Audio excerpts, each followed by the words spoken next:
दर्शक बंधु ओढ़णी सीरियल रे देखा पाइबे एक धमाकदार एपिसोड। अंश आउ मानसी तांको प्लान रे सफल हो जिबे आउ ज्योति को घरु बाहर करदेबे।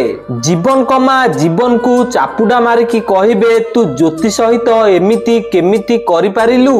तापर जीवन कहिबे मु कोन करिछि मा जहा किछि भी हेछि आपण मानक समस्तक सामना रे होइछि। तापर भी मु कोन कहिछि मोर ज्योति को ऊपर भरोसा नाही बोली। तापर जीवन को मां कहिबे तू तो एक कथा भी कहलुनु जे मु ज्योति ऊपर भरोसा करूची बोली। तापर भद्रा देवी कहिबे अरे काई एमिति चिल्लाउचु जीवन जगह रे आउ किए थेले ता स्त्री को धक्का देकी ए घरु बाहर कर देई थांता। तापर जीवन को मां भद्रा देवी को जाईकी कहिबे मां ठाकुरानी मते लागुची ज्योति किछि भी भूल काम करिनी। तापर मानसी जीवन को मां को कहबो आपण को आखि रे ज्योति अंधपटुली बांधिकी रखिची ता मन रे बहुत पाप अछि। मानसी एमिति कहिले जीवन को मां मानसी को कहिबे चुप जेति की कहिबा कथा कहिदेलु आउ पदे भी मो बहु विषय रे तू कहना। जीवन को मां मानसी को एमिति कहिले मानसी पूरा आश्चर्य होई जिवो।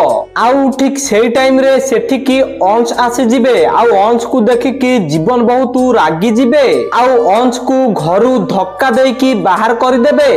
तो दर्शक बंधु आपण मानकु कोन लागुची जीवन को मां ज्योति को सपोर्ट करिकी ठीक करूछंती कि जदि हां ताल कमेंट रे यस लिखि दियंतु।